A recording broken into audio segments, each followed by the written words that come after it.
everyone. This remote meeting of the Climate and Energy Finance and Policy Committee is called to order, and we will begin by taking the roll. Chair Long. Present. Vice Chair Acomb. Present. Minority Lead Swedzinski. Present. Representative Bierman. Present. Representative Bowe. Present. Representative Christensen. Present. Representative Franson. Representative Franson. Representative Gruenhagen. Present. Representative Hollins. Present. Representative Hornstein. Present. Representative Igo. Present. Representative Lee. Lee present. Representative Lippertz. Present. Representative Liz Lagarde. Representative Liz Lagarde. Representative Meckland. Present. Representative Munson. Munson present. And I believe Representative Stevenson will be joining us later. Quorum is present. We have 4 bills up today, members, but I see that Representative Swedzinski has his hand up, so we'll start with Representative Swedzinski. Hey, thank you, Chair Long. Just appreciate the committee this morning. 2 quick questions for you, or just one, but just was kind of wondering, looking at the bills that are put on the table for today and then tomorrow, kind of wanted to just see where your budget bill is, and then also your omnibus bill. Where are those things at? When can we expect to potentially see those, or just what your thoughts are? Thanks, Representative Swedzinski. Good question. So we have gotten some guidance from leadership, and we will be releasing our omnibus bill on the Monday when we return from break, so April 5th. And then I don't think we have all of our hearing timing worked out yet. We're working with leadership on that, but we'll have a walkthrough, I believe, on the 6th, and then 2 additional hearing dates planned for amendments. Mr. Chair, and just one last thing, I would encourage you, if you have, even something close to what you're thinking already, if we had the Easter break to kind of digest it and talk to our constituents during that break, I think that might be a good thing. So I just encourage you, maybe drop it before we get through break, so we can have a little extra time to enjoy some extra reading while we're away. So appreciate the suggestion. So with that, members, we will begin with our first bill, and that is Representative Christensen's bill, House File 1750. Representative Christensen, would you like to move that your bill be laid over? Representative Christensen, you need to unmute. So moved, Mr. Chair. Representative Christensen moves that House File 1750 be laid over, and I believe that you have an author's amendment, Representative Christensen. I do. Thank you, Mr. Chair. And if it's okay with you, I would like to ask Mr. Eloff to clarify the amendment. It's an extensive amendment, so. Fine with me. Mr. Eloff, can you walk through the A2 for us? Thank you, Mr. Chair. It's really not as imposing as it looks. You can see that at the top of the amendment and in the middle of page 1, there are new definitions of impacted facility and impacted worker, which are the subjects of the bill. So those are important and new. And a lot of the rest of the page and line numbers are the impacted facility is a new term, actually. So that had to be changed throughout the bill to match up with the new definition. And on page 2 of the bill, we can see that there is, as you'll learn when Representative Christensen goes through it, there's an advisory committee that's established to give advice to the new Energy Transition Office, and the language at the top of page 2 indicates a doubling of the number of members from the legislature that will be appointed to that advisory committee. It's now 2 from the Senate and 2 from the House. And in the middle of the page, page 4, line 19, there's another representative to the advisory committee that's added from a representative of workers or employed by contractors at facilities that are scheduled to be closing. And finally, towards the bottom on lines 216 and 217, there's language that clarifies that Department of Employment and Economic Development will serve as staff for the advisory committee. that pretty much takes care of that amendment, Mr. Chair. Thank you, Mr. Eliff. Any questions to the A2 amendment? Seeing none, Representative Christensen moves the A2 to get it in the shape she would like. All those in favor say aye. Aye. Aye. Any opposed? The amendment is adopted. Representative Christensen, please tell us about your bill. Thank you, Mr. Chair, and thank you, Mr. Eloff, by the way, for clarifying that. So Chair Long and members, House Bill 1750 is a bill that aims to enhance Minnesota's ability to support communities and workers that will be negatively impacted by the retirement of large investor-owned power plants. The city of Oak Park Heights in my district is one of these communities. I want to thank all the authors who've signed on to this bill. Representative Lislegard, Representative Meekland, Representative Igo. They also have communities in their district that are going to be affected. As this community knows, technology and market forces are driving the addition of more carbon-free and renewable resources to our system. As part of this transition, all of the state's largest baseload power plants, which have powered the region for decades, will be considered for retirement within the next 20 years. The transition will have widespread benefits, but unless we approach a transition collaboratively and proactively, it will also have deep impact on the cities that are that host the retiring power plants and the workers who've made their lives and careers working at the plants. To be clear, nothing in this bill would play any role in commenting on whether these plants should close or when, or what they should be replaced by. This bill simply seeks to help communities and workers who we know will be impacted by the closures. The bill has two major components: the creation of an energy transition legacy plan, which would incorporate the feedback of local government, state agencies, and the creation and funding of an energy transition legacy office housed within DEED. And this office would provide ongoing support to the transitioning communities and workers. My testifiers today will speak to the needs of this bill and will help address and why it's an appropriate for next step to take the support to the communities that have helped power the region for decades. So first, I would like to introduce Mayor McCumber from Oak Park Heights. Mayor McCumber, welcome to the committee. You have to unmute, Ms. Mayor McCumber. Just saw it. Thank you. Thank you for the invitation. And Chair Long and members of the committee, my name is Mary McCumber, and I serve as the mayor of the city of Oak Park Heights. I'm here to testify in support of House File 1750. Oak Park Heights has hosted the Xcel Energy's Allen S. King coal plant for more than 50 years. Although the plant's licensure was expected to go to 2037, Xcel's current integrated resource plan proposes early retirement as soon as 2028. Retirement of the plant will have deep impacts on our community. Property taxes attributable to the plant make up roughly 40% of our city's tax base, but the plant also has a major footprint in our community along the St. Croix River that will be one of the lasting legacies following this retirement. Many of you know that the St. Croix River has been designated as a national park by the Wild and Scenic River Act. Locally, we are working actively to plan for this transition. We have convened a local planning and advisory group to gather community input regarding the future use of the site. But carrying out that vision will take a great deal of coordination and support with an even broader range of stakeholders, including the state, some as say the DNR, Army Corps of Engineers, and others. But the more we work on this transition, the more complex it is. Different aspects of this transition touch multiple agencies, but the mechanisms for coordination and cooperation across state agencies currently does not exist.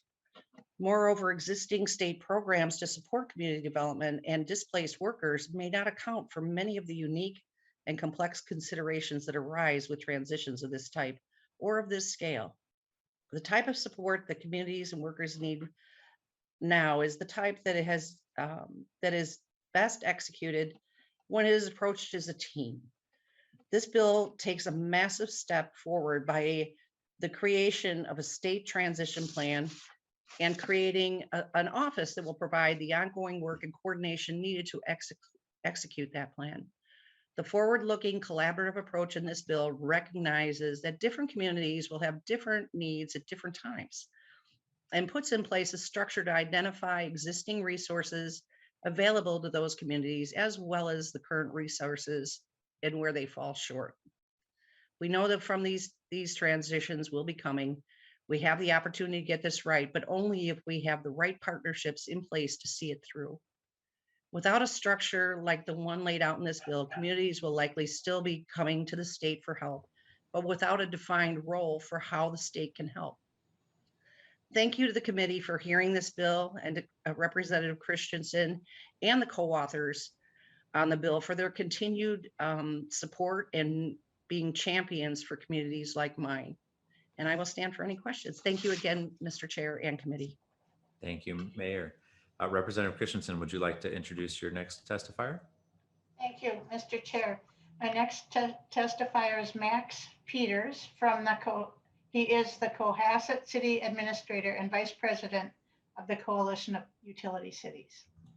Welcome to the committee, Mr. Peters. Chair Long and members of the committee, my name is Max Peters and I serve as the Director of Operations and Finance for the City of Cohasset. I also serve as the Vice President of the Coalition of Utility Cities, a group of 8 cities that host the state's largest power plants and work collectively on the unique issues that our communities face. Cohasset is a city of around 2,700 in Itasca County and is home to Minnesota Power's Clay Boswell coal plant. Boswell is a coal-fired power plant with 4 coal generation units. 2 of the 4 coal units retired in recent years, but as the committee is also aware, Minnesota Power has recently filed an integrated resource plan that proposes retirement of the final 2 units in 2030 and 2035, respectively. The Boswell plant has been an economic engine for our community. It provides reliable power to the entire region, supporting vital industries like paper and mining. As reflected in the community impact study conducted by the Center for Energy and Environment, the plant contributes around 69% of the city's tax base, 13% of the county's, and 19% of the local school district's tax base. If the Boswell plant were to close, those tax contributions would vanish essentially overnight. The plant also employs around 185 full-time workers, and many other jobs are supported by the activities at the plant. These are high-quality jobs that pay well above median household average in Itasca County and will be incredibly difficult to replace. Locally, we're doing everything that we can to prevent some of these impacts by diversifying our tax base and partnering with anybody who can help. So far, we have received great support from the state, Minnesota Power, and others. But the more we work on this transition, the more we realize that additional support and coordination is needed for both communities and workers to make the transition successfully. House File 1750 is designed to help our state create a roadmap for how to address these transitions while also putting in place the infrastructure necessary to carry out the transition. This is important work that the state can be doing now to ensure that any local government or worker that is facing a transition or will in the future will have the guidance and support they need. House File 1750 borrows concepts from other states that are actively working to address these same issues, but aims to improve upon them and make the most efficient use of Minnesota's resources by providing a central clearinghouse to coordinate work that we know will impact multiple communities and hundreds or thousands of individual workers. I'm happy to stand for questions. The Coalition of Utility Cities legislative consultant Shane Zahart is also on the line and available to respond to questions about the bill. Thank you for your consideration. Thank you, Mr. Peters. We have 3 individuals who've signed up for public testimony, and given our full schedule today for all public testimony today, I'm going to ask that folks keep to 2 minutes if you can. First, we'll begin with Jamie Fitzke. Welcome back to the committee. Hi, thank you, Chair Long, Representative Christensen, and members of the committee. I'm Jamie Fitzke, Legislative Policy Manager for the Center for Energy and Environment. CEE is a nonprofit based in the Twin Cities with over 40 years of energy experience in research and development, program implementation, community outreach, finance, and policy. CEE fully supports House File 1750. a Minnesota Energy Transition Legacy Office, Advisory Committee, and Plan would establish and create a single point of contact for host communities, which creates efficiencies and opportunities to leverage coordinated assistance. Additionally, there are existing statutes and newly introduced legislation that include and affect stakeholders in host communities. House File 1750 creates the ability to connect these multifaceted aspects and stakeholders to become the central point of information and action. Much of our support for this legislation is derived from insights provided through the Minnesota Host Community Report, which is publicly posted and was provided to the committee. Following my testimony is my colleague who led the study, Ms. Audrey Partridge, and she will share some of her findings from the report and community conversations. Thank you, Representative Christensen and co-authors, for bringing this bill forward. Thank you. Ms. Partridge, welcome to the committee. Thank you, Chair Long, Representative Christensen, and members of the committee. As my colleague said, I'm Audrey Partridge, Manager of Regulatory Policy for CEE. I led the 2019 Minnesota Host Community Study with the support of the Coalition of Utility Cities. Through that study, we worked with 6 different Minnesota power plant communities facing retirements in the coming years, and several unions representing the men and women who work in and on those plants. We interviewed over 50 community leaders and workers, surveyed another 50+ workers and community members, collected tax data, reviewed national case studies of plant transitions, and reviewed key Minnesota state policies.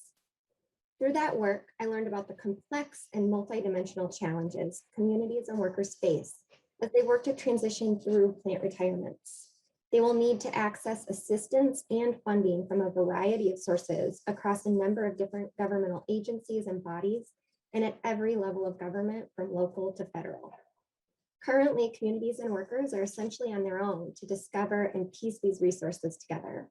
A central office at the state level focused on assisting communities and workers, bringing resources together and coordinating between all the various important entities would provide communities and workers the support they need to tackle the challenges ahead and thrive beyond plant closures. This bill is an important step in supporting our communities and our workers, and thank you, the committee, for considering the bill and to everyone who worked on it. Thank you, Chair. Thank you. And next we will hear from Rick Evans. Mr. Evans. Thank you, Mr. Chair, members of the committee. I'm Rick Evans with Xcel Energy. As you've heard from others, the impacts of plant closures is an important issue for the state of Minnesota. Utilities, local communities, organized labor, and others have been working on this issue since the announcement of plant closures started several years ago. The Department of Employment and Economic Development has already been involved in these efforts to address the issue. For example, Xcel Energy, the city of Becker, the trade unions, and DEED, among others, have been working for several years now on projects to grow jobs and promote economic development when the Sherco plants start to come offline in the next 9 years. This bill appropriately elevates the issue within the department and provides funding and structure to address it comprehensively for the state of Minnesota. The closure of fossil fuel plants occurs for the benefit of the entire state as part of a statewide effort to reduce greenhouse gas emissions. So it's important that we meet the challenges presented to by those closures with state programs and state funding through the department that has the responsibility and the expertise required. Xcel Energy supports House File 1750 and looks forward to working with DEED and the other stakeholders in this important effort that is promoted by this legislation. Thank you for the opportunity to testify and look forward to any questions that you have. Thank you. There's no further public testifiers. We do have 2 amendments. So I think we'll turn to the amendments first, and then we'll take discussion to the bill. First, we have the A3 amendment. Representative Swazinski, is that your amendment? Yes, thank you, Mr. Chair. And then I think the A4 would be Representative Mecklen's. I would move the A3 amendment. This is a pretty straightforward amendment. Obviously, a lot of the communities impacted that we know about are coal-fired plants, Oak Park, Granite Falls, and the rest. And this would potentially, obviously, we hope that this doesn't happen. This bill doesn't have to be used. But if it is, we just want to make sure that we're stating that it's to be focused on the coal-fired plants. Obviously, you saw what happened in Texas. We need baseload energy. Natural gas is a good one. Sounds like even the EU is recognizing the fact that it's natural gas is sustainable, and they're looking to change the definition to include that. And so that we just want to make sure that we're just focusing this bill in a little bit and just remove references to natural gas. Thank you. Representative Swazinski moves the A3. Discussion. Representative Christensen. Thank you, Mr. Chair, and thank you, Representative Swazinski. I agree natural gas is going to be a part of our energy mix in Minnesota for probably longer than the coal plants, but I don't agree with the amendment, and I would rather not accept the amendment because I don't want to leave them out of the picture here. They are a part of our, energy producing mix, and they will continue to be for a while, but they deserve the representation. Those communities deserve access to this office just like everyone else does. So with that, I guess I'd say no, I would not like to accept the amendment. Any further discussion of the A3? Seeing none, all those in favor of the A3 say aye. Aye. All opposed? No. No. The amendment is not adopted. Next, there is the A4 amendment. Representative Mecklin, would you care to offer the A4? Thank you, Mr. Chair. I do have a quick question before I offer this amendment. There's mention of 8 cities that I believe I only have 5 on this amendment, and I would like to, if I could, make an oral amendment to include Granite Falls, Fergus Falls, and Hoyt Lakes. Mr. Eliff, can we track that oral amendment? Mr. Chair, could he give me those cities again, please, Representative Mecklin? Granite Falls, Fergus Falls, and Hoyt Lakes. Granite Falls, Fergus Falls, Hoyt Lakes. Okay. Does that work for you for an oral amendment to track, Mr. Eliff? Yes. On line 1.3, after the second comma, insert Granite Falls, comma, Fergus Falls, comma, Hoyt Lakes, comma. All right. Representative Mecklin, with your oral amendment, would you care to move the A4? I would. Thank you, Mr. Chair. And I want to thank Representative Christensen for bringing this forward. I mean, it's not everything I would like to see, or maybe some more than it needs to be in some regards, but this is a very important issue. We've had this conversation for the last several years, and I really do appreciate her bringing this forward. I'll spare you the time but the city of Becker did include a letter of testimony. They weren't able to be here, but as one of their testifiers mentioned, they've talked about 40 or 50% of their tax base. Well, for Becker, it's 75% of their tax base. So I really do support this. I hope you can support this amendment. It simply is identifying the cities that are impacted and putting that in the language. Thank you, Mr. Chair, and thank you, Representative Christensen. Representative Mecklin offers the A4 amendment with an oral amendment. Discussion to the amendment. Representative Christensen. Thank you, Mr. Chair and Representative Mecklin. When I came out with it, and you maybe didn't see this before this amendment came to be, but my A2 amendment does clarify that we are covering all investor-owned plants in Minnesota. So the addition of these cities in particular is really redundant. It's covered elsewhere in the bill. So I am not going to accept this amendment. Further discussion of the amendment. Representative Igo. Thank you, Chair Long. Again, I just want to reiterate what Representative Mecklin said. Representative Christensen, I really do appreciate this bill. It is very important. Obviously, Mr. Peters is here today. He, city administrator of one of my communities, Cohasset, and it is very, very important. I think that we do put these cities' names in this bill. Again, you said it might be a redundancy, but it is important because this bill is going to do and serve these communities. So I would really strongly encourage that we could support this amendment and add this language to the bill. Thank you. Representative Lisselgard. Thank you, Mr. Chair. And this is to Representative Mecklin. So you're in full understanding that the bill as presented includes all of the communities that your oral amendment is addressing. I didn't say, you know that? Representative Mecklin. Representative Mecklin. Thank you, Mr. Chair. Representative Lislegard, I'm simply trying to get their name stated in the bill. And I also, since I'm here, I'd ask for a roll call. Roll call was requested from Representative Mecklin. Representative Lislegard. Mr. Chair, Representative Mecklin, I'm asking you a yes or no question. Do you understand that the bill as presented includes every city that you are naming in the bill? Representative Mecklin. Thank you, Mr. Chair. Representative Lislegard, I guess the answer, short answer would be yes. I do get that. It's all investor-owned utilities. All I'm simply trying to do, Representative Lislegard, is to get the cities' names included. Representative Lislegard. Okay, I will be supporting your amendment, but I think I'll say it, it's political that you want the names in there because the bill specifically addresses every utility-owned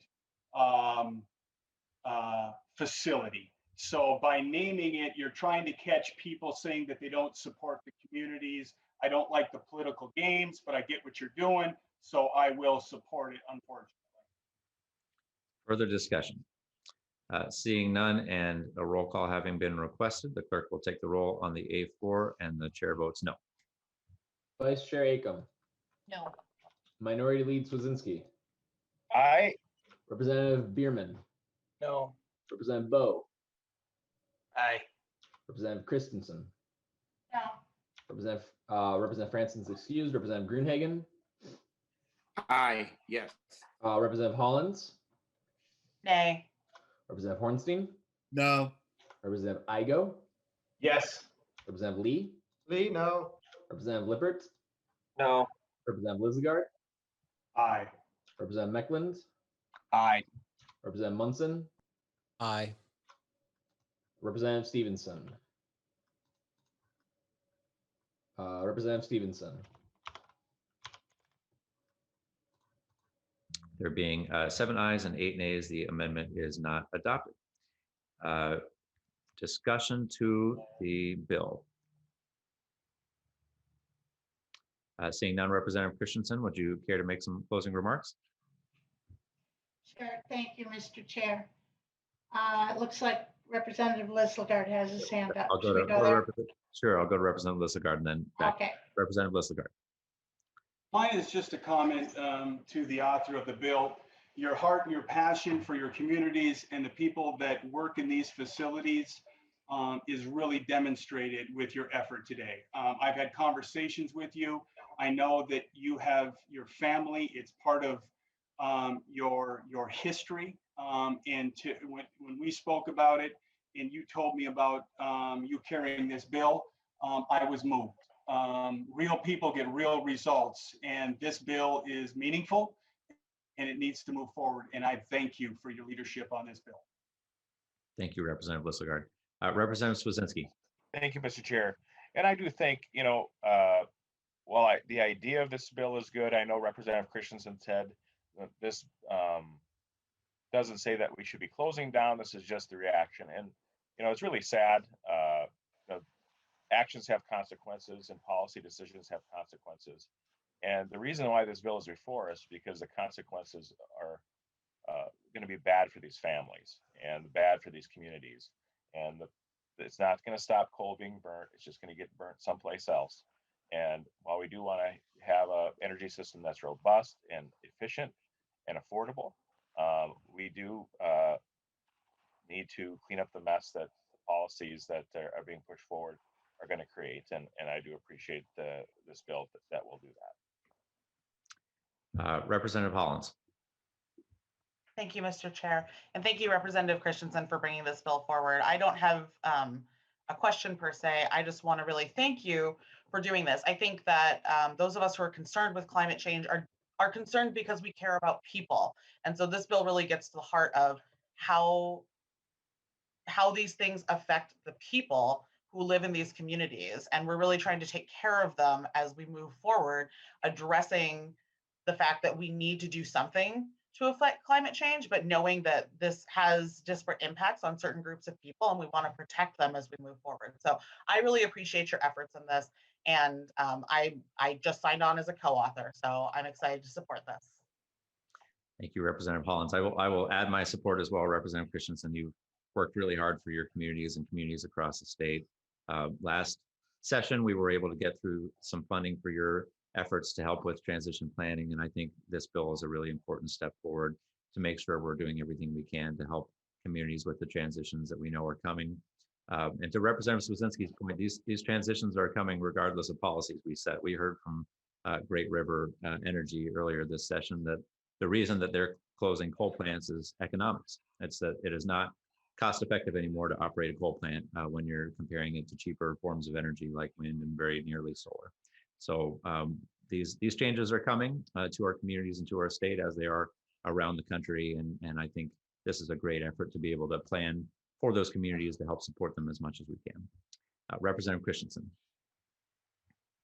Thank you, Mr. Chair. Thanks so much to my testifiers, and thanks, committee, for your support of this bill. I agree, it's a bill about workers and it's a bill about communities, and some of these communities, like Becker, as we talked about, you know, the effects are devastating, 77% of the tax base. So thank you so much for your support of the bill, and I hope you can support HF 1750. Thank you. Representative Christensen renews her motion, and House File 1750 as amended is laid over. Thank you, Representative Christensen. Next, we have our second bill up, which is House File 1850. Representative Bierman, would you care to move your bill? Thank you, Mr. Chair. Yes, I'd like to move House File 1850, and I do have an amendment as well.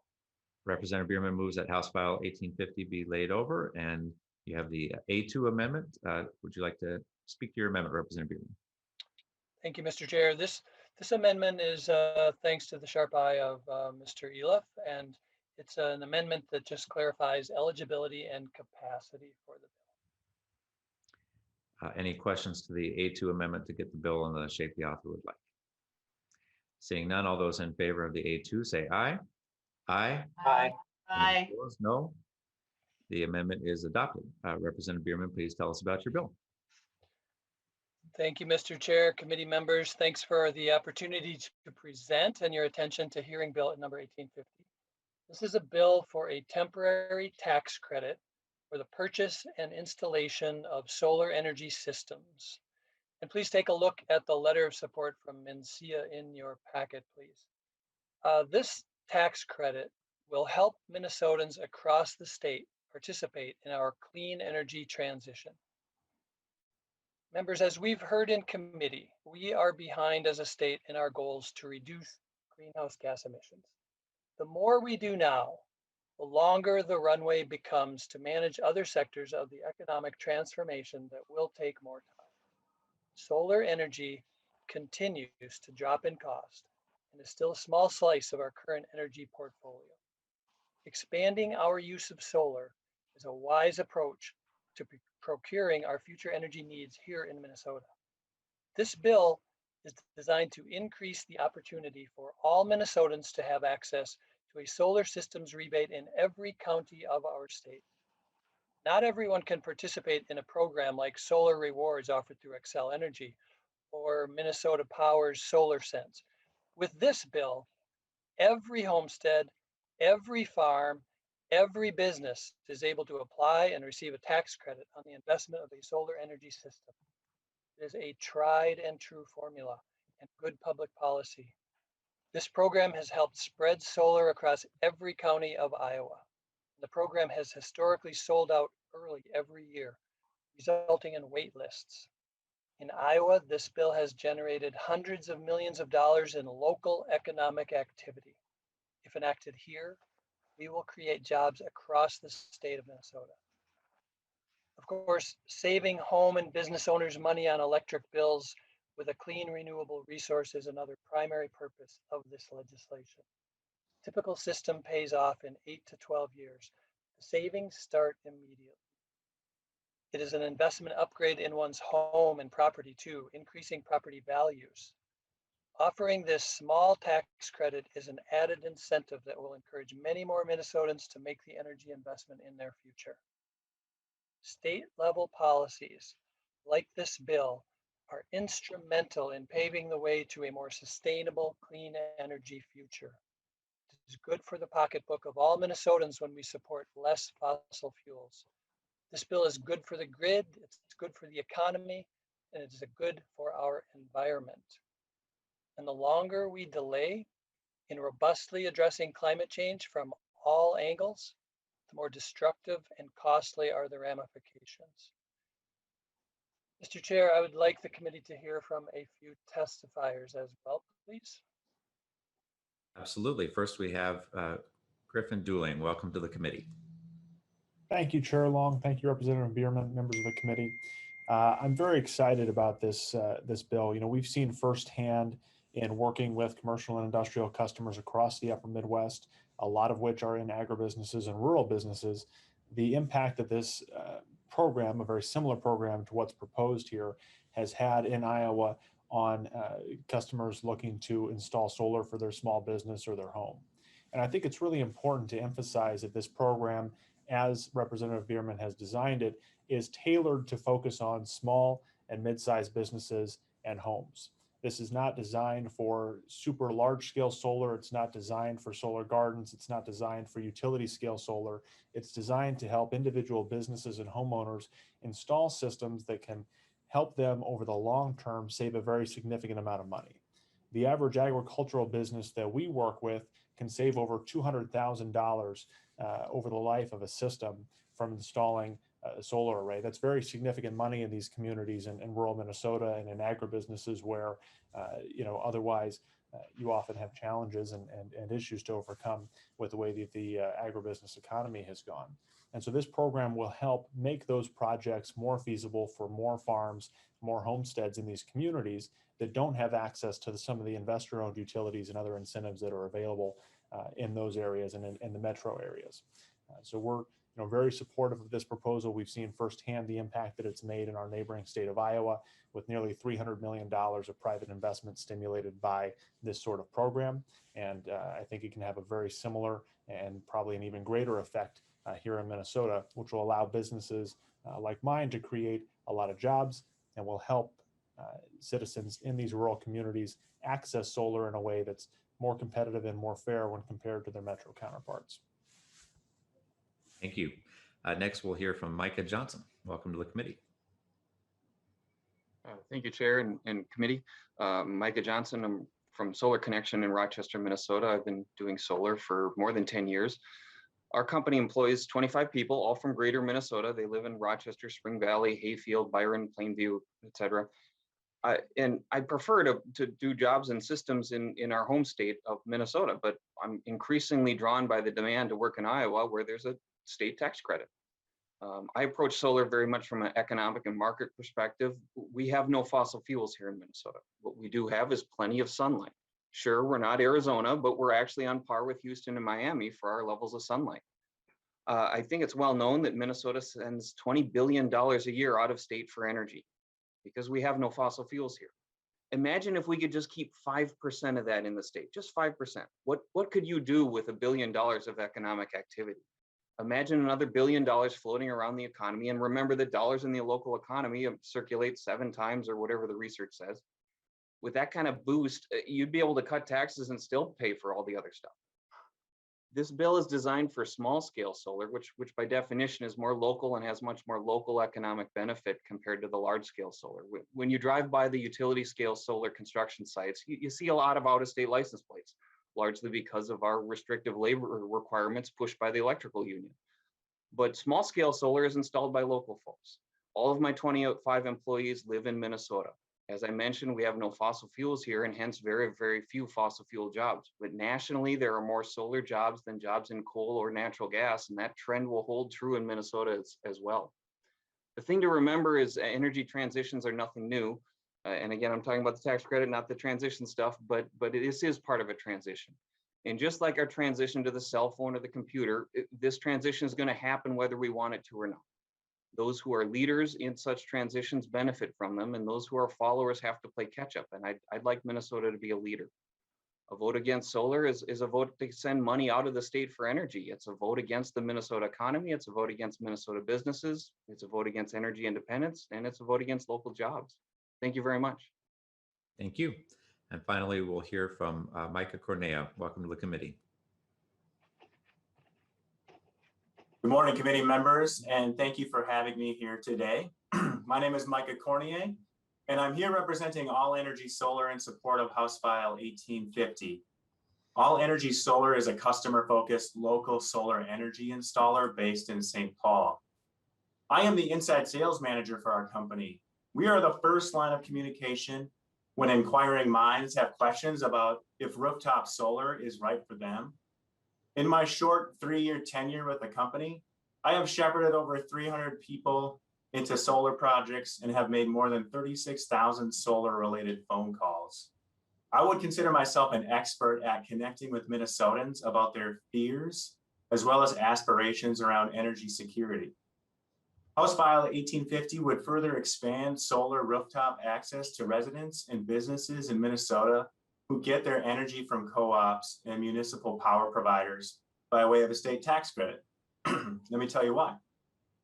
From the Northwest Angle and the Arrowhead region down to the Twin Cities and Iowa border, people want solar. Unfortunately, for many Minnesotans outside of utility areas that offer rebates, the barrier to entry is greater. In parts of Minnesota, a common theme I hear from folks is that they are interested in solar, but there aren't incentives like there are in other places. I can't tell you how often I hear a co-op member ask me, does the state have any incentives yet? Our farmers and manufacturing communities are looking for ways to drive down operating costs. Energy storage is of particular concern for homeowners who tell me that when there is a power outage, they won't get power back for a couple days. House File 1850 would be the kickstart many of our Minnesota friends need in order to take control of their energy independence and security. Furthermore, solar energy creates high-paying local jobs. Careers in renewable energy are amongst the fastest growing in the nation, and that's true here in Minnesota as well. We would love to open up an office outside the metro to more quickly serve solar demand there. This bill would drive that demand and create well-paying renewable energy jobs in communities outside the Twin Cities. By helping homeowners and businesses save money on utility costs, as well as creating local jobs in the communities they serve, this bill means more reinvestment of disposable income into local communities. The solar energy economy is not a Republican issue or a Democratic issue. It is a Minnesota issue, and All Energy Solar will stand in support of any legislation that benefits all Minnesotans. For these reasons, we are in support of House File 1850. Thank you. Thank you. There's no public testifiers signed up, so we will move to member questions, and we'll begin with Representative Gruenhagen. Oh, thank you, Mr. Chair. Yeah, this is a question for the testifiers. Do the people who install solar, do they pay anything towards the maintenance of the grid, of the electrical grid, with this tax credit, or in general in any other way? Looks like Mr. Dooling would like to take that. Representative Gruenhagen, thank you for the question. I think this is a very important question to raise. There's a few pieces here that are important to note. The first piece is that if you install a cogeneration system of any kind, whether that's wind or solar or any other technologies that are available, you do still have a fixed fee that you pay. It's typically called a meter charge. And that can range from $20 to even more depending on the size of the site. And so that goes towards the utilities' fixed costs of service. Utilities in the state of Minnesota, particularly the municipal and cooperative utilities, also have the option to levy an additional monthly fee called the Distributed Generation Grid Access Fee to recover additional costs if they feel like that's necessary to make their service territory viable. And the other piece here that's very, very important to note that I think is often missed in this conversation is that all of the utility companies in the state, the cooperatives and municipals that work with an overall generation and transmission utility, a G&T like Great River Energy, are able to get reimbursed for the net costs of serving their member owners that have solar projects or wind projects from that GNT. So when you look at the overall cost impact of these investment decisions that individual homeowners or farms or businesses are making, that impact to the grid is ultimately spread across the millions of members that are served by the GNT, very similar to Xcel Energy. And so ultimately, the impact on any one individual bill is essentially negligible. It looks like Mr. Johnson wanted to chime in as well. Thank you, Chair, and thank you for the question. I've interconnected with, I last count somewhere around 18 different utilities, and there's always a wide variety of ways that that's done, of course, but all of them have, of course, an application fee. Most of them have an interconnection fee. Some of those up around $1,000. And then there's always the aforementioned distributed access generation fee that is also levied by many utilities. And then anytime there is a grid upgrade, every single utility looks at their local distribution system and decides, is there a necessary upgrade to be done to have this? And anytime there is a grid upgrade, yes, it's the customer or the installation company, one or the other, or a combination thereof, that pays for that grid upgrade. Thank you. Mr. Chair, thank you, Mr. Chair. Yeah, thanks for that response. My concern is that, I don't have solar on my house. I live out in the country, and all I've seen is my electric bill grow from about 6.99 cents per kilowatt hour up to almost 12 cents a kilowatt hour. And I've tried to take every step I can to correct that. And so it just seems, I guess the question would be, is there an independent analysis of this bill that actually shows it would have negligible or no effect on other ratepayers who don't have solar? Because solar itself has been bailed out by other ratepayers with higher costs to maintain the grid. And that's not right, because a lot of those solar people who don't have solar are low income people who can barely afford their electric bill already. So is there an independent analysis done that actually shows, and not that I don't trust your testimony, but each one of you make money off of this, and making money off something tends to warp a person's perspective at times. Not saying it's true, but that's been my experience. And so I'd like to see an independent analysis that this doesn't drive up the rates of people who don't have solar. Is there such an analysis on this bill? Thank you. Representative Bierman, did you have anything? I see your test rise would like to speak to it as well. Thank you, Mr. Chair. So as far as individuals go, again, certainly the individuals who get solar, and I would advise Representative Gruenhagen, if he's concerned about his electric bill, number one, you should get a quote from one of these individuals on what solar could do for you at your house to lower your electric costs. That'd be first and foremost. And I guess I'd let my testifier speak more to his overall point about those who don't have it and what that impact will be. They're specialists and know about this. Absolutely. If we could be brief, because we just have a couple more minutes on this bill. Representative, or Mr. Dooling. Sure. Thank you, Chair Long. Representative Gruenhagen, that's a very good question. There's no study that I'm aware of on this particular specific bill that we're discussing today, but recently there was a study that was published by the University of Michigan, which evaluated distributed solar in a variety of different contexts across the country. And that study found that having a higher penetration of distributed solar within a utility service footprint can actually lead to a lower cost of service for that utility in many respects, because these systems that are getting installed reduce the peak demand that needs to be served by the distribution system. It reduces the individual customer's demand, and overall offsets the need for expensive transmission upgrades and other distribution capacity upgrades within the area that's being served.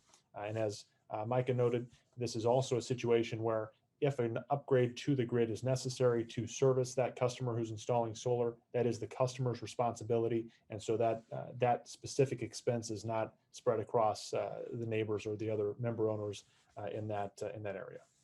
If you could share that study with us, we'll distribute it to the committee members. Mr. Johnson, and then we'll have to move on. Thank you, Chair, and thank you, Representative, for the question. It's a good one. I've done a lot of study on this. In addition to the Michigan Tech study or University of Michigan study that he's referencing, there's a variety of other studies out there. I'm happy to share them. And then there are some studies that show that distributed solar does raise rates for other folks. So there are studies that have gone both ways. The thing that I've found with those studies, and I appreciate your point about follow the money, right, is the ones that show that distributed solar raises rates for other folks are generally funded by fossil fuel companies or utilities.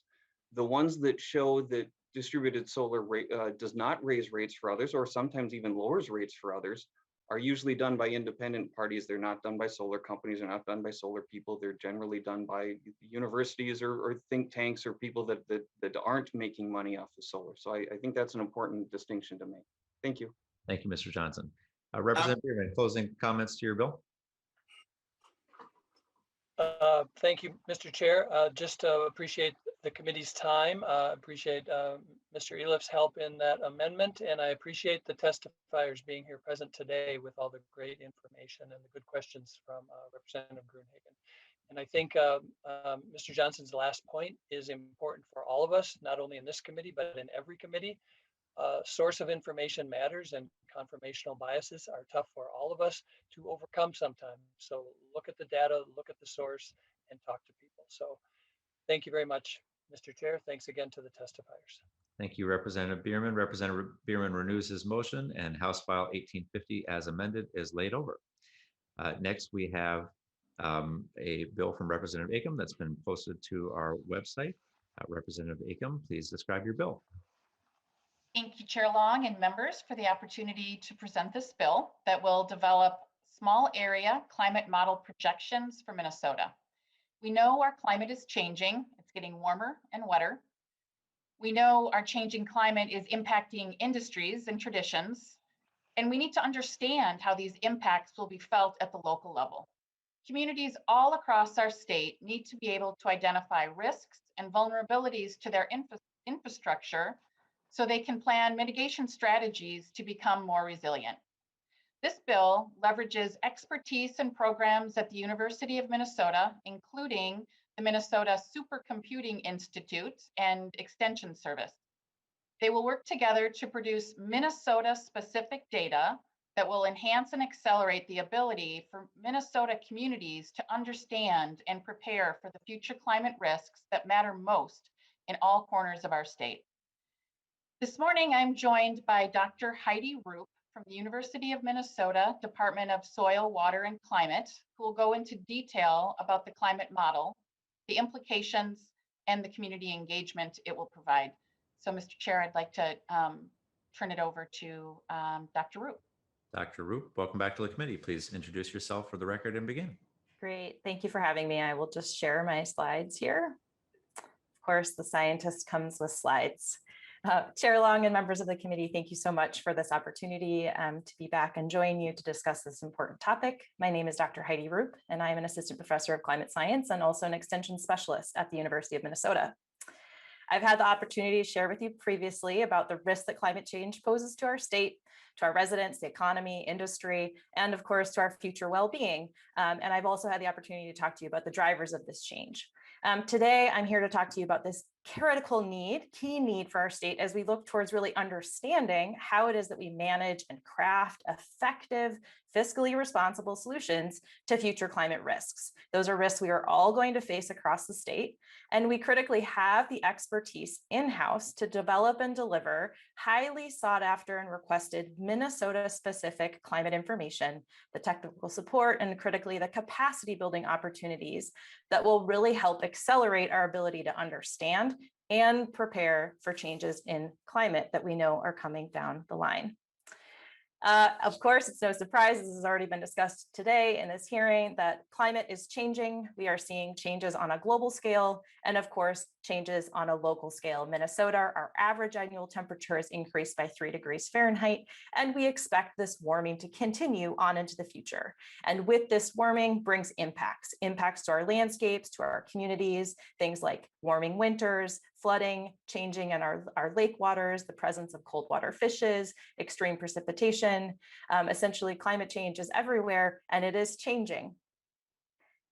We also then have to understand, what does the future hold?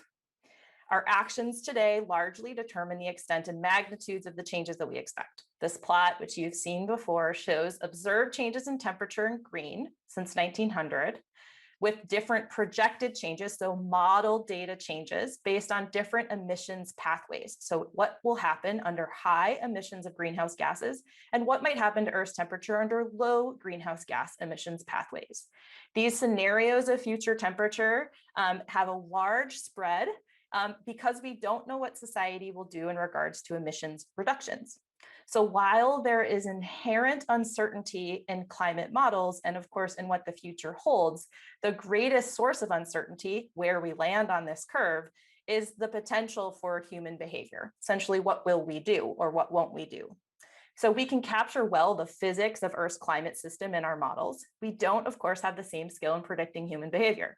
Climate models and the use of different emissions pathways offer us the best tool or source of information that we have for understanding these potential pathways. And of course, models and projections are widely used to inform decisions today. Beyond climate scenarios and projections, where many of us have been accustomed to looking at projections on a near daily basis and using them to inform critical decisions around the management of, say, a global pandemic or our retirement portfolios or population density. So say this example, we don't have 100% certainty of a given outcome or action. But scenarios like this of projected deaths from COVID-19 that are produced by the Institute of Health Metrics and Evaluation are important for informing our decision-making. Of course, they are fundamentally different from a climate model in their inputs, their outputs, their uncertainties, and their predictive capacities. The similarity, however, is that these models seek to incorporate observed patterns and trends, and then represent complex systems that involve human interactions and behaviors in a tool to inform decision-making. This is what a climate model does. In fact, a quote from IHME about this tool reads, quote, "We aim to help policymakers plan for the days and the months ahead, and to take action to change the course of the pandemic for the better. We have developed 3 different scenarios that can help policymakers understand how different decisions, along with the availability of vaccines, could help affect, or how those could affect the trajectory of the pandemic in their location." So with future climate change projections, we aim to achieve much the same. We use the best available information and observations and science to provide scenarios that help policymakers and communities understand the trajectory of climate change and its impacts, so decisions about climate risks can be made to help change the course for, quote, the better. Of course, climate data are already embedded in a range of our decisions today. Of course, the types and scale of the decision in both time and space influence the information we'll need, and we'll cover that a bit in a subsequent slide. But essentially, we are already using climate information in systems and in resources that we manage and rely on every day. Observed climate data are used to inform infrastructure design, how we manage our stormwater, when we plant crops, how we design railways, how we assess the risks of the presence of infectious disease. And so we are already accustomed to using climate-related information in decision-making. But we also know that the past climate is no longer the best predictor of our future climate. So here's an example. Minnesota, as Representative Acomb has already mentioned, is getting warmer and wetter. These data show us the change in 20th century average precipitation and warmth over time. In the upper right quadrant here are data points that represent the years that had both above average wetness and above average wetness and warmth.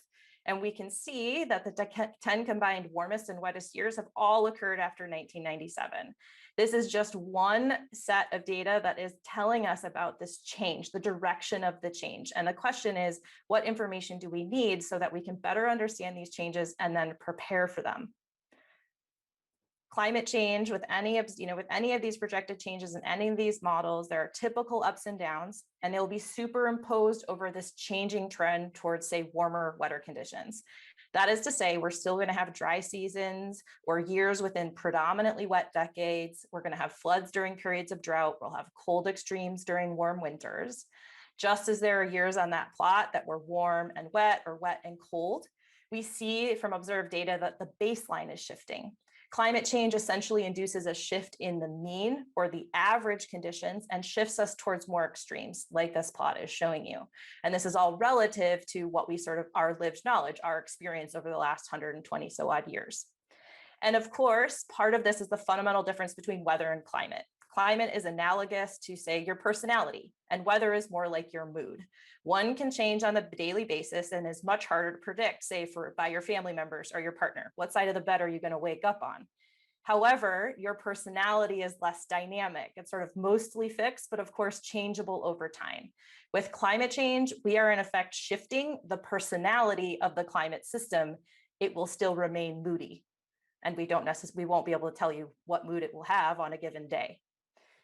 So the point here is that we need to work to understand the shifting personality in our climate system and its range of mood swings. But when it comes to planning, broad scale statements like it's getting warmer and wetter are insufficient for helping folks like yourself who are actively trying to make decisions about real world things that matter to people that also cost money. And so we need to make concrete investments in providing the information that helps us make better decisions, or at least provides that foundational knowledge to inform those decisions. So the fundamental question with climate change is not, is it getting warmer and wetter? It's how much warmer, how much wetter, and what do I plan for in my community or my district for a specific project or asset, or for a specific natural or cultural resource. Our state lacks this type of information. It's not easily accessible where it does exist, and we have the ability to generate more accurate and precise climate projections. So climate models. This is a kettle of fish. We have excellent climate modelers if you really want to get into the weeds. But climate models are our best source of information that we have right now. They're a critical tool in our toolbox, but not all models are created equally. And we have the ability in Minnesota, those resident in-house expertise, to try to generate and use models that will best capture the conditions here. Currently, there are 40 global climate models. So these are models that simulate global conditions. They are generated around by 10 different nations, and they're widely accepted and used by the Intergovernmental Panel on Climate Change, the United Nations, and in other assessments, including those national climate assessments in the United States.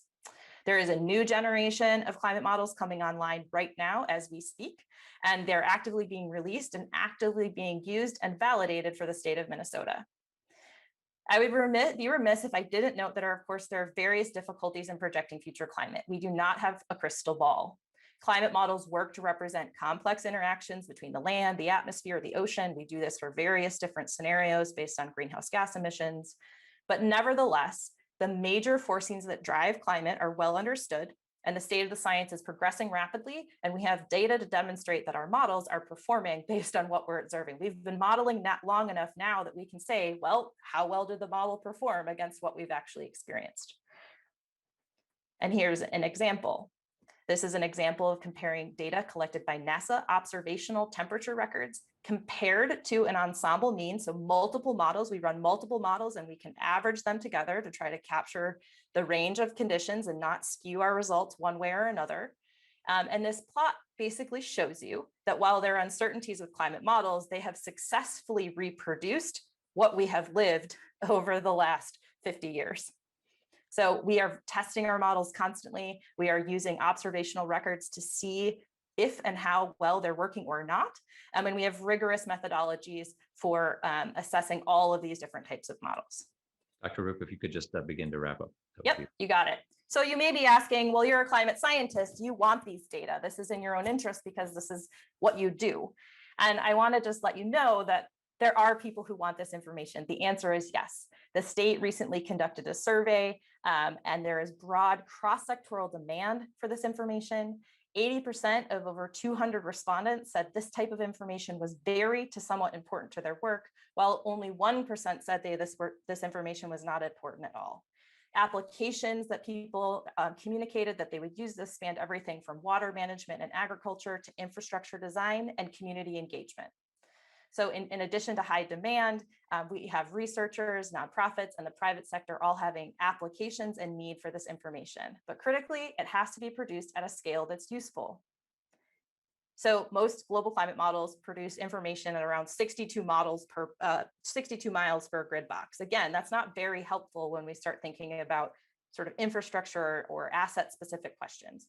So we also have really complex climate here in Minnesota, and we know that we can capture this well in what is called a regional climate model. These regional models use global climate models, but take into consideration regional patterns of variability and add things in like the Great Lakes and lake waters, which, as you know, in Minnesota are critical for understanding our climate. This is an example of a projection that is generated for Minnesota. This is looking at snow days. So these are projections of change in the number of days of snow exceeding 1 inch. This is an output from a regional climate model. This is generated by researchers at the University of Minnesota for a water resources related project. And they can help us better understand not only the change in the pattern, but where it's going to be most prudent to start considering what the impacts of, say, changing numbers of days of snow cover might have. There are parts, as you can see, as we march towards the future. So on the far right, we're looking at the end of the century under high emissions, our current emissions. You can see there are parts of the state, the white is no statistical difference. There are places in the state where it's not really going, to the best of our knowledge, matter, because there's not going to be a significant change over the observed period. But in some places, it's going to be very prudent to consider how you might plan for more freeze-thaw cycles or deepening frost in your farm fields, because the information we have available to us to help better inform our decisions. So finally, of course, we need more than the data. The data are one piece in our toolbox. We need to be able to provide the technical services, the capacity. People have to be able to use this information and use it well. And in order to do that, we have to provide support for understanding what are the uncertainties in these models. How is it appropriate to use or not use this information in planning, right? So we need to provide those technical resources and capacity. They go hand in hand with the data themselves. And then finally, I just want to thank Representative Acomb for drafting this bill, and to you all for considering this opportunity that we have to add critical knowledge to our state's risk management toolbox. I really think it will be of benefit, and I hear every day from cities, from counties, from individuals who are looking for this information and looking for the technical services and support to use this information in their investments and understanding of their future climate risks. So thank you very much. Thank you, Dr. Roop. We have a few minutes for questions, if any members have any. Representative Gruenhagen. Well, thank you, Mr. Chair. Yeah, I have to disagree with quite a bit, or have quite a few concerns.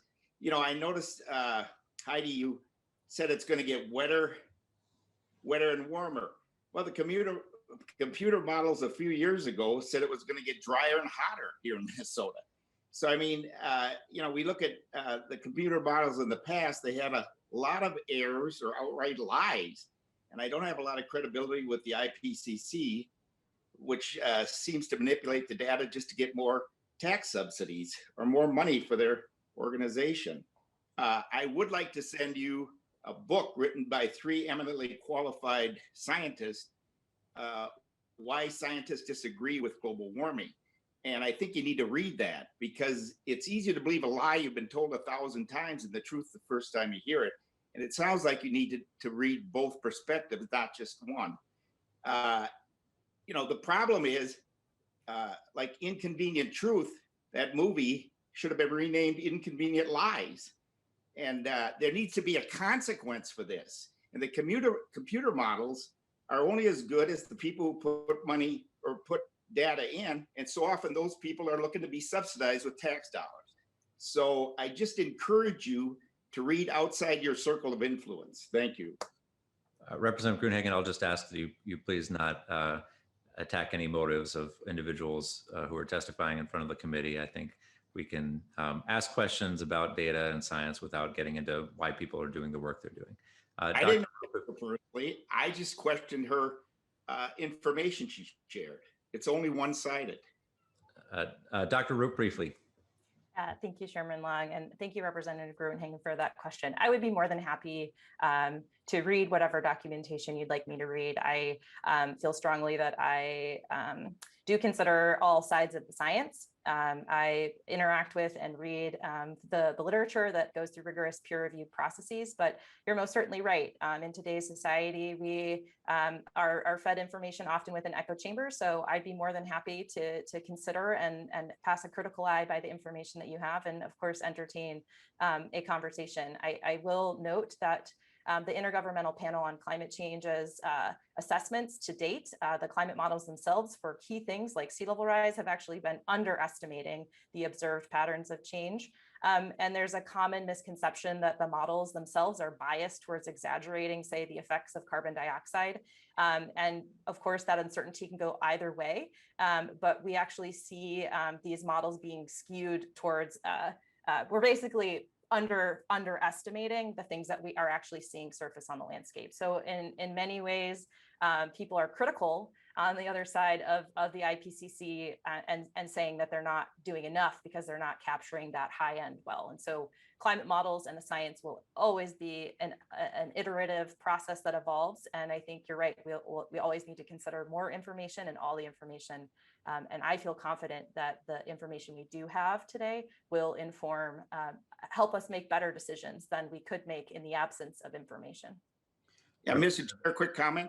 Very quick, Representative Gruenhagen. Yeah, Heidi, send me your email with your address and I'll send it to you. And Heidi, this isn't against you personally. I know you mean well, but so much of the global warming climate change scam is about sucking tax dollars, and they manipulate the data in order to justify that. Read the book and see if you can see a different perspective. Thank you. Thank you, Representative. I will definitely reach out to you, and yes, thank you very much. And we will be in touch.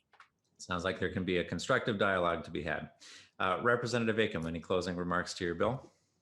No, well, just in that I would like to thank Dr. Roop for joining us today and the expertise she brings to this conversation. I think we having science and data to base our decisions as policymakers is really important. And so I think that this bill and this climate model is very important. So thank you, Mr. Chair. And with that, I'm done. Thank you, Representative Acomb. Next, we are hearing Representative Lee's bill, House File 2386. Representative Lee, please tell us about your bill. Thank you, Mr. Chair, for the informational hearing on House File 2386. Mr. Chair and committee, we have heard a lot of discussion in this committee this session about the many benefits we can achieve when we make smart, targeted investments in our energy system. And as all of you know, in 2020, my district, along with many other, experienced an incredibly challenging crisis. The killing of George Floyd and the ensuing civil unrest was and is a traumatic experience for my community and all those communities that were involved.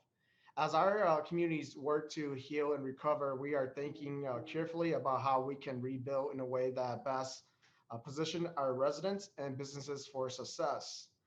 The central role that energy plays in our economy cannot be overstated. For homes and businesses struggling to make ends meet, energy waste contributes to higher electricity bill, which means that money can't be spent on putting food on the table for struggling families or for businesses that are trying to stay afloat and pay their employees. Meanwhile, clean energy and energy efficiency jobs remain a source of new jobs and economic development for communities throughout Minnesota. And so I think that this is why this proposal is needed for us as we rebuild. The bill will establish a grant program to support homes and businesses struggling with this recovery. The bill establishes a competitive grant program designed to allow community stakeholders to have meaningful involvement in the decision-making process and prioritizing funding for projects and proposals that best integrate workforce diversity, equity, and the needs of under-resourced communities, and really prioritizing community outreach success. As drafted, the bill would allocate up to 1/3 of any appropriation to serve residential customers, with the remaining portion available for sustainable energy efficiency enhancement in commercial and multifamily buildings. Mr. Chair, I'd like to turn it over to the testifiers that I've been working with. And also, I believe there are some public testimonies too. Thank you, Mr. Chair. Thank you so much, Representative Lee. First, we will be hearing from Matt Kaczynka. Please proceed.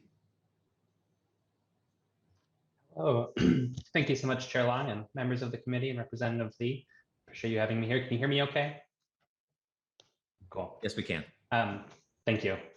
So as I said, my name is Matt Kazinka. I represent the Lake Street Council. We're a nonprofit organization based in Minneapolis. I really appreciate being invited to offer my testimony today in support of the Rebuild Right grant program.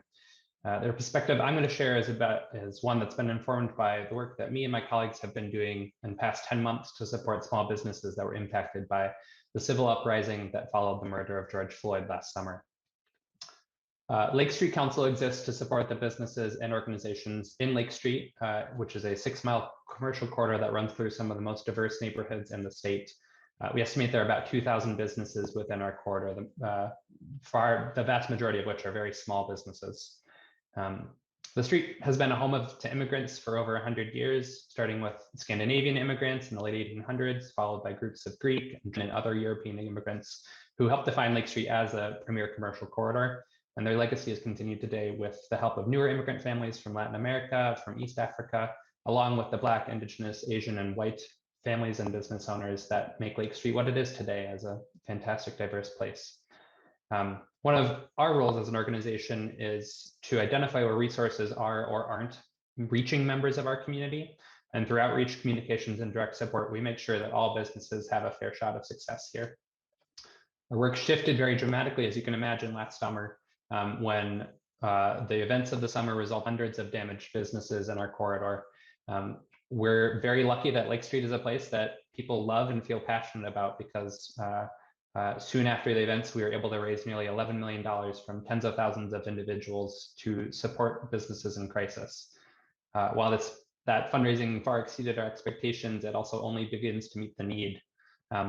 So far, we've deployed about $7 million to over 365 businesses and nonprofits in the corridor. And we're working on additional investments to support the upcoming phases of recovery.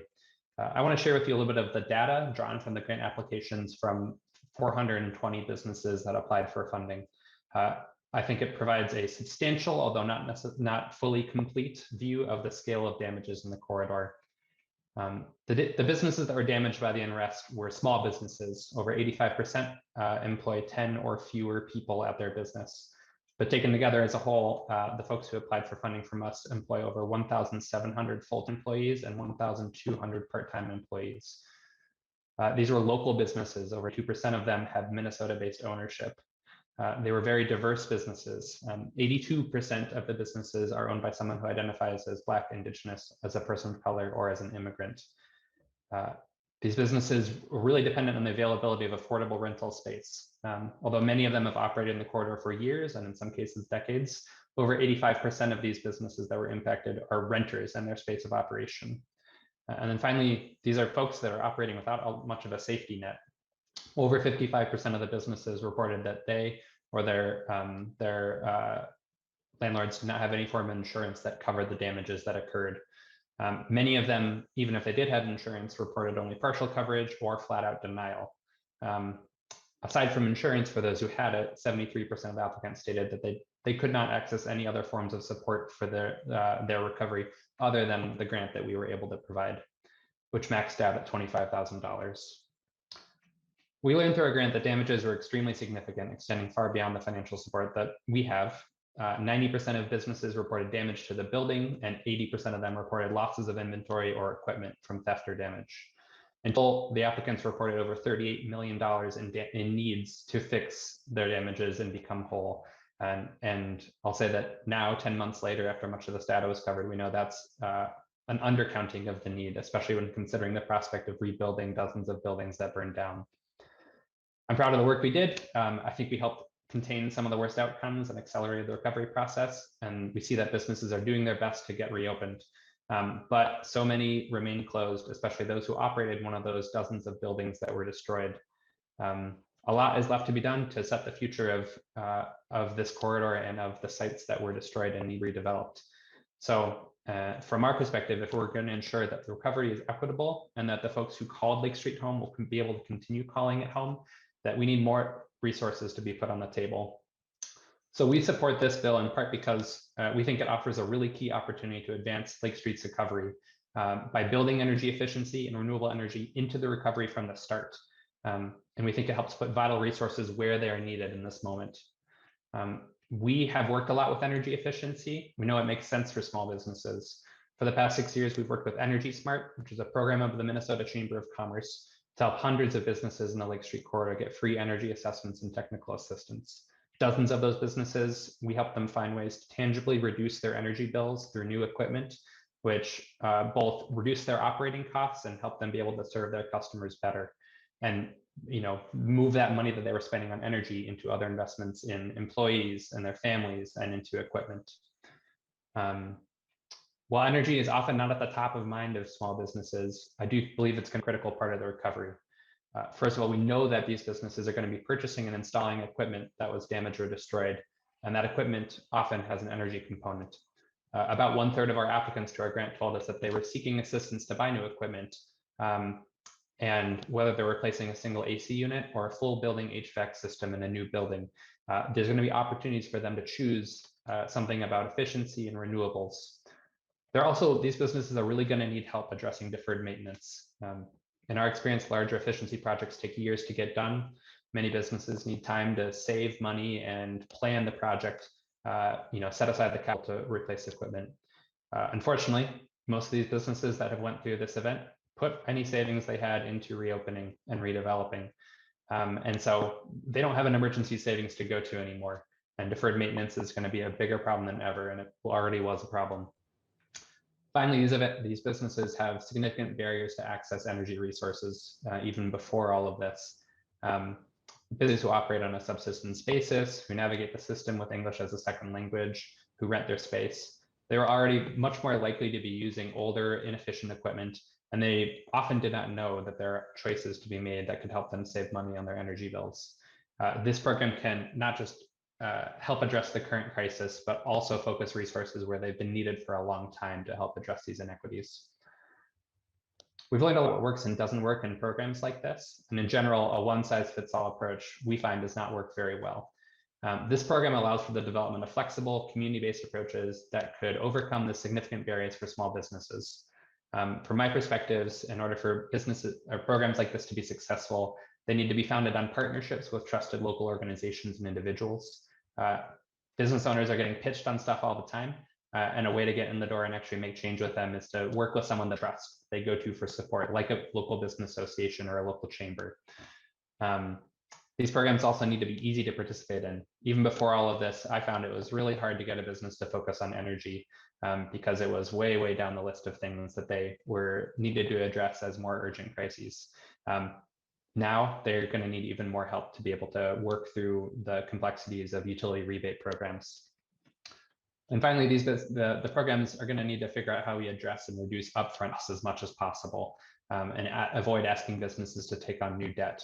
Even prior to this, small businesses were strapped for cash, overloaded on debt, often willing to compromise value for the sake of affordability. If we want them to choose energy efficient equipment that's going to save them money in the long run, it needs to be also cost competitive up at the point of sale. I just want to close by saying that people in my community are worried that Lake Street and the many other communities like it that were also impacted by the unrest last year are at risk of losing the small family-owned businesses that made it special.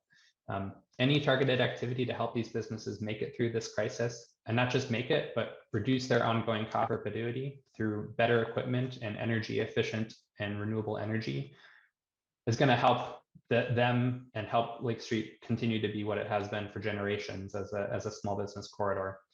We know folks want to stay here. They want to reopen. This program gives them one more tool to stay in the game. So Chair Long and committee members, I want to thank you for your opportunity to share my perspective, and I'll be available for questions if there are any. Thank you. Thank you so much. Representative Lee, would you mind if we skip to public testimony, given how short we are on time, so that we can have time for questions? Mr. Chair, if possible, can we just get the passer to a minute or two, and then we can go to questions. Thank you. Thank you, Representative Lee. Pastor Rasmussen, if you could speak briefly. Welcome to the committee.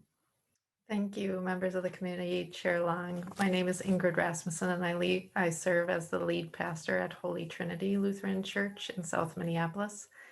I also serve as a board member for an organization called Longfellow Rising, which is a collective of business owners, nonprofit leaders, and other stakeholders. that were affected following the unrest.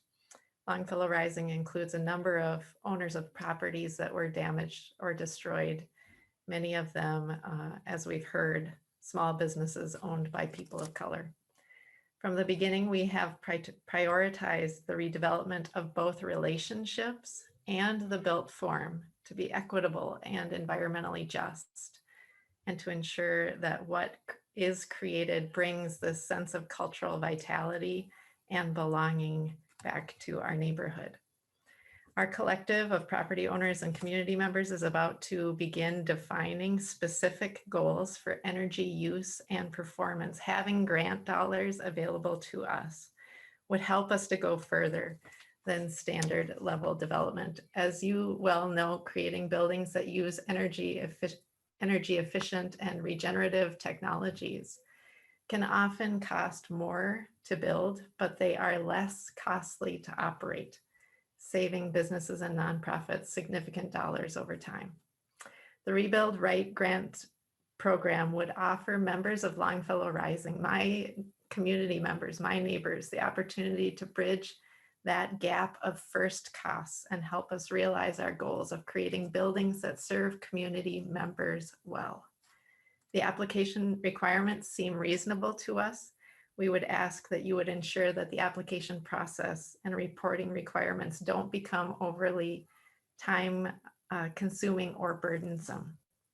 We appreciate the priority placed on businesses owned by women and people of color and the commitment to employ contractors that pay a fair wage. We also appreciate the 4-year time frame of this grant program, as it will take time for these designs to be developed, especially understanding the importance of the broader community that we want to engage in the decision-making process.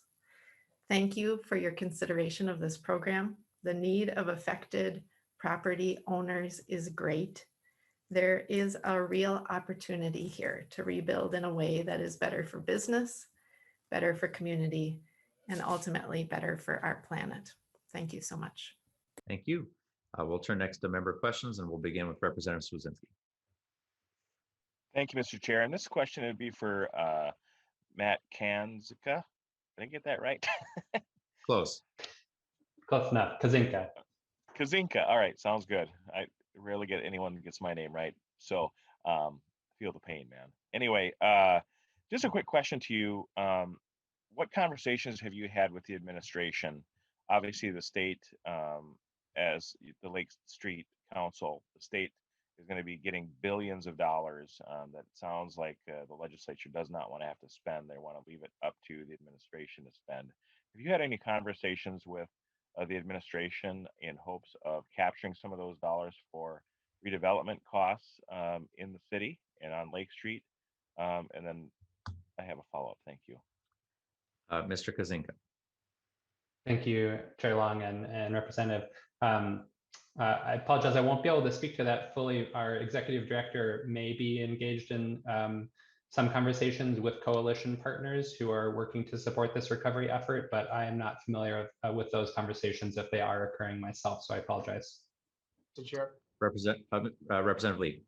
Mr. Chair, Representative Swedzinski, we have had some conversation with the administration and even our federal delegations to see what can be spent at the federal level for any kind of unrest recovery.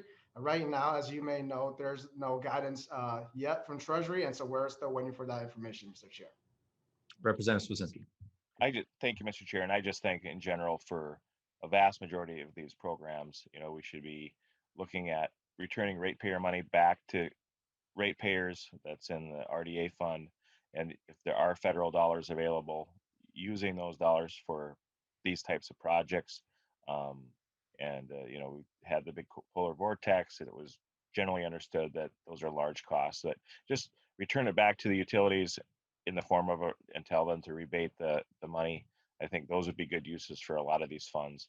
And then if there are printed fiat dollars at the federal level that come to the state, utilize those for some of these projects, just from a funding mechanism. Thank you. Thank you, Representative Swedzinski. Representative Lee, closing remarks to your bill. Thank you, Mr. Chair, and I do want to note, to that point that, these residents and businesses are, ratepayers and in the system too. And so, we really need to consider what are the different options that we have. And that's why I have requested the chair to hear this on an informational basis so that we could really look at what are the different options that we have available. And Mr. Chair, really appreciate the opportunity to, hear from the public about the great need that we have. It's almost a year and we haven't really taken any steps at the state. I know that in the House, we have, throughout the special session, voted for the Promise Act that Chair Noor is carrying a few times, but there's been inaction in the other body. And so I hope that this year we could get something done. And thank you for the consideration, Mr. Chair. Thank you so much for bringing this forward, Representative Lee. And I think this is a really common sense way if we're going to be using the renewable development account for its purposes, which is to help develop renewable energy and energy efficiency, then targeting them to the communities that need it and that can use it. And particularly when we know that so many of these businesses are rebuilding right now, makes a lot of sense. So I appreciate you bringing this forward. Members, we're out of time for today. We will be meeting again tomorrow. That's our last meeting before the break at 10:30. And so we will see you tomorrow. And with that, we are adjourned.